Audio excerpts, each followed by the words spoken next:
Breaking చూస్తున్నాము. AP cabinet సమావేశం ముగిసింది. కేబినెట్ తర్వాత మంత్రులకు సీఎం చంద్రబాబు కీలక సూచనలు చేశారు. తిరుమల గోశాలలో గోవుల మృతిపై జరుగుతున్న ప్రచారంపై మంత్రులు పూర్తి స్థాయిలో స్పందించడం లేదన్నారు ముఖ్యమంత్రి. వైసీపీ విమర్శలను తిప్పికొట్టడంలో మంత్రులు విఫలమవుతున్నారని అన్నారు చంద్రబాబు. జిల్లాలు యూనిట్ గా తీసుకొని పార్టీ, ప్రభుత్వం, మంత్రులు సమన్వయంతో అభివృద్ధి, సంక్షేమ కార్యక్రమాలను ప్రజల్లోకి బలంగా తీసుకెళ్లాలన్నారు. ఈ విషయం ఎన్నిసార్లు చెప్పినా మంత్రుల తీరులో మార్పు రావడం లేదన్నారు సీఎం చంద్రబాబు. వ్యక్తిగత కార్యదర్శులు, ఓఎస్డీలు చేస్తున్న తప్పులు ప్రభుత్వంపై పడుతున్నాయని, వాటిని సరిదిద్దుకోవాలి అన్నారు సీఎం చంద్రబాబు. మే 2న అమరావతిలో ప్రధాని మోదీ పర్యటిస్తున్నారని చెప్పారు సీఎం చంద్రబాబు. అమరావతి పునర్నిర్మాణ పనుల్లో భాగంగా మోదీ పర్యటన ఉంటుందన్నారు. 3 ఏళ్లలో శాశ్వత సచివాలయం, అసెంబ్లీ, హైకోర్టు, రహదారులు పూర్తి చేయాలన్నారు.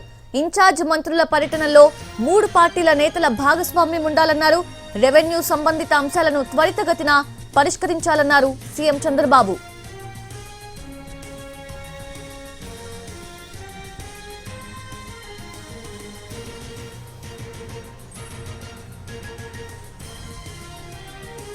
అది ఏపీ కేబినెట్ సమావేశం ముగిసింది. అయితే ఈ సమావేశం ముగిసిన తరువాత మంత్రులకు సీఎం చంద్రబాబు కీలక సూచనలు చేసినట్లుగా సమాచారం అందుతోంది. సో ఎటువంటి సూచనలు చేశారు అనేది కూడా తెలుసుకుందాము. మా ప్రతినిధి ప్రసన్న లైవ్ లో సిద్ధంగా ఉన్నారు. ప్రసన్న, ఏంటి మంత్రులకి సీఎం చంద్రబాబు కీలక సూచనలు చేసినట్లుగా తెలుస్తుంది, ఏంటవి?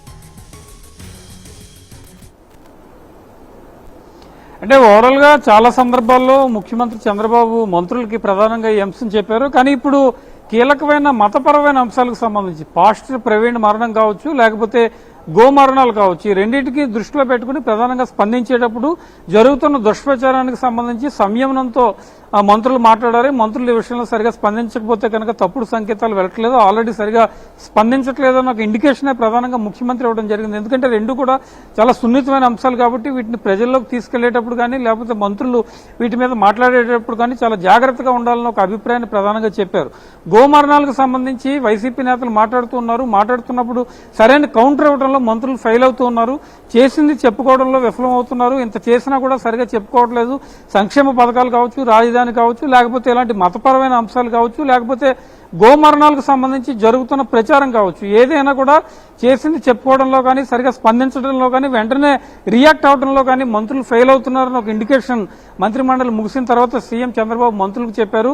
ఇక నుంచి తీరు మార్చుకోవాలి, ఇలా లేకపోతే కనుక తప్పుడు సంకేతాలు వెళ్లి దాని ప్రభావం ప్రభుత్వం మీద ఉంటుంది అనే ఒక అభిప్రాయాన్ని కూడా ప్రధానంగా ముఖ్యమంత్రి చెప్పడం జరిగింది. దీంతో పాటు రాజకీయ అవినీతికి సంబంధించి ఆఫీసర్స్ కరప్షన్ కావచ్చు, లేకపోతే వ్యక్తిగత సిబ్బంది, పేషీ సిబ్బంది నియామకంలో కూడా చాలా జాగ్రత్తలు పాటించాలి. ఇది పాటించకపోతే కనుక మంత్రులకు వ్యక్తిగత జీవితంతో పాటు, రాజకీయ జీవితంతో పాటు ప్రభుత్వం మీద తీవ్ర ప్రభావం పడే అవకాశం ఉంది. దాదాపు 10 మంది మంత్రులు ఓఎస్డీలకు సంబంధించి కానీ, లేకపోతే పిఎస్లకు సంబంధించి కానీ, పేషీ సిబ్బందికి సంబంధించి కానీ అనేక రకాలైన విమర్శలు వస్తున్నాయి. ఇప్పటికే ఒకళ్ళిద్దరిని తొలగించడం కూడా జరిగింది. ఈ విషయంలో కానీ, వీటిని రిక్రూట్మెంట్ లో కానీ మార్పు రాకపోతే కనుక తప్పుడు సంకేతాలు వెళ్లే అవకాశం ఉంది. కాబట్టి మంత్రులు, పేషీ సిబ్బంది ఎవరైతే ఇప్పుడు ఉన్నారో మీరు దృష్టిలో పెట్టుకోండి. వాళ్ళని మార్చాలనుకుంటే మార్చండి, లేకపోతే కొత్త వాళ్ళని తీసుకునేటప్పుడు కూడా చాలా జాగ్రత్తగా వ్యవహరించాలి. దీని ప్రభావం ప్రభుత్వం మీద ఉంటుందని బలంగా చెప్పడం జరిగింది. ఏదైనప్పటికీ కూడా మంత్రులు తమ పనితీరు మార్చుకుని సరిగా స్పందించాలి. చాలా విషయాల్లో ప్రభుత్వం చేసిన అభివృద్ధి కార్యక్రమాల్లో కావచ్చు, లేకపోతే వైసీపీ విమర్శల్లో కావచ్చు, లేకపోతే ఎమ్మెల్యేలను కోఆర్డినేట్ చేసుకుని జిల్లా టూర్లు చేయడంలో కావచ్చు, 3 పార్టీల సమన్వయంతో ముందుకెళ్లేటప్పుడు కావచ్చు, బీజేపీ, జనసేన, టీడీపీ ఈ 3 పార్టీలు కలిసి ముందుకెళ్లే పరిస్థితుల్లో కావచ్చు సరిగా వ్యవహరించట్లేదని ఒక అభిప్రాయాన్ని ప్రధానంగా చెప్పడం జరిగింది. జిల్లా పర్యటనలో కూడా మారాలను కూడా ప్రధానంగా ముఖ్యమంత్రి మంత్రులకు సూచనలు చేశారు. ఎందుకంటే ఇటు ఓఎస్డీల విషయంలో కానీ, లేకపోతే అటు తిరుపతి గోమరణాల మీద కానీ అనేక రకాలైన విమర్శలు వస్తున్నా కూడా మంత్రులు సరిగా స్పందించట్లేదన్న అభిప్రాయం గత 4-5 రోజులుగా వ్యక్తం అవుతోంది.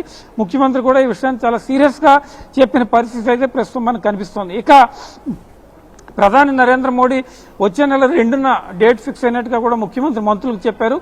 అమరావతి రీలాంచ్ కార్యక్రమానికి ప్రధానమంత్రి అటెండ్ అవుతారు. దానికి సంబంధించి రేపు ఢిల్లీ పర్యటన ఉంది కాబట్టి ప్రధాన అపాయింట్మెంట్ ఉంటే ముఖ్యమంత్రి కలుస్తారు, లేకపోతే కొంతమంది కేంద్ర మంత్రులను కూడా కలిసే అవకాశం ఉంది. మొత్తానికి వచ్చే నెల 2 ప్రధాని నరేంద్ర మోడీ రాష్ట్రానికి వస్తున్నారని మంత్రులకే సీఎం చెప్పడం జరిగింది కేబినెట్లో. దీనికి సంబంధించిన ఏర్పాట్లు చేయాలి, 2-3 ఏళ్ల లోపే రాజధాని నిర్మాణం కూడా పూర్తి స్థాయిలో చేయాలనే విషయాన్ని కూడా చాలా స్పష్టంగా చెప్పారు. మొత్తానికి కేబినెట్ సమావేశం ముగిసిన తర్వాత తాజా రాజకీయ పరిణామాలు, వైసీపీకి కౌంటర్లు ఇవ్వడం, ఈ పాస్టర్ మరణం, ఈ అంశాలన్నింటి మీద కూడా ప్రధానంగా చర్చ జరిగిన పరిస్థితి అయితే ప్రస్తుతం మనకు కనిపిస్తోందని చెప్పుకోవచ్చు.